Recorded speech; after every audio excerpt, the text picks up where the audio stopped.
മുഖ്യമന്ത്രി പിണറായി വിജയൻ കേരളത്തിലെ ജനങ്ങളോട് പറഞ്ഞൊരു ഭാഷയുണ്ട്. കേരളത്തിലെ ജനങ്ങളോട് കേരളത്തിന്റെ മുഖ്യമന്ത്രി പറഞ്ഞത് PV എന്ന് പറഞ്ഞാൽ ആരൊക്കെയാവാം, ഞാനല്ല എന്ന് പറഞ്ഞു. PV ആരൊക്കെയാകാം? എത്ര PVമാരുണ്ട് നാട്ടിൽ? അല്ല, PV ആരൊക്കെയാകാം? PV ആരൊക്കെയാകാം? എത്ര PVമാരുണ്ട് നാട്ടിൽ? PV താനല്ല എന്ന് പിണറായി വിജയൻ പറയുകയും PV താനല്ല എന്ന് തെളിയിച്ചാൽ ഞാൻ എന്റെ MLA സ്ഥാനം രാജിവെക്കാന്ന് പറഞ്ഞു. ഇപ്പോൾ അതിനുള്ള ഒരു അവസരം വന്നിട്ടുണ്ട്. ഹൈക്കോടതിയിൽ അദ്ദേഹം പറയട്ടെ, ആ PV ഞാനല്ല എന്ന്. അത് പറയാനുള്ള ആർജം ഉണ്ടെങ്കിൽ കാണാം.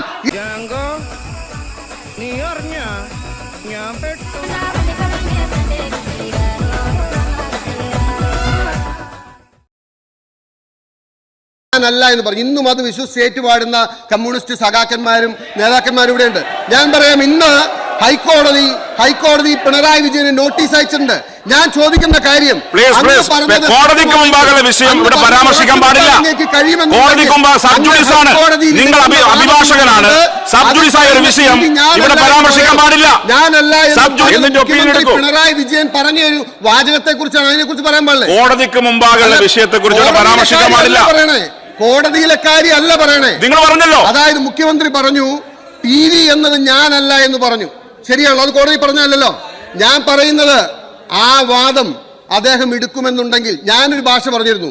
PV എന്നത് ഞാനല്ല എന്ന് പിണറായി വിജയൻ തെളിയിച്ചാൽ ഞാൻ എന്റെ MLA സ്ഥാനം രാജിവെക്കാമെന്ന്. അത് പറയാൻ വേണ്ടിയാണ് ഈ പാടുപെട്ടത്. കാരണം ഞാൻ നിയമസഭ പറയുന്നത്, കാരണം ഞങ്ങൾ തമ്മിൽ ഈ വിഷയത്തിലുണ്ടായ തർക്കം എന്ന് പറയുന്നത് PV താനല്ല എന്ന് പിണറായി വിജയൻ പറയുകയും PV താനല്ല എന്ന് തെളിയിച്ചാൽ ഞാൻ എന്റെ MLA സ്ഥാനം രാജിവെക്കാമെന്ന് പറഞ്ഞു. ഇപ്പോൾ അതിനുള്ള ഒരു അവസരം വന്നിട്ടുണ്ട്. ഹൈക്കോടതിയിൽ അദ്ദേഹം പറയട്ടെ, ആ PV ഞാനല്ല എന്ന്. അത് പറയാനുള്ള ആർജം ഉണ്ടെങ്കിൽ കാണാം. PV ആരൊക്കെയാകാം? PV ആരൊക്കെയാകാം? എത്ര PVമാരുണ്ട് നാട്ടിൽ? അല്ല, PV ആരൊക്കെയാകാം? PV ആരൊക്കെയാകാം? എത്ര PVമാരുണ്ട് നാട്ടിൽ? PV താനല്ല എന്ന് പിണറായി വിജയൻ പറയുകയും PV താനല്ല എന്ന് തെളിയിച്ചാൽ ഞാൻ എന്റെ MLA സ്ഥാനം രാജിവെക്കാമെന്ന് പറഞ്ഞു. ഇപ്പോൾ അതിനുള്ള ഒരു അവസരം വന്നിട്ടുണ്ട്. ഹൈക്കോടതിയിൽ അദ്ദേഹം പറയട്ടെ, ആ PV ഞാനല്ല എന്ന്. അത് പറയാനുള്ള ആർജം ഉണ്ടെങ്കിൽ കാണാം.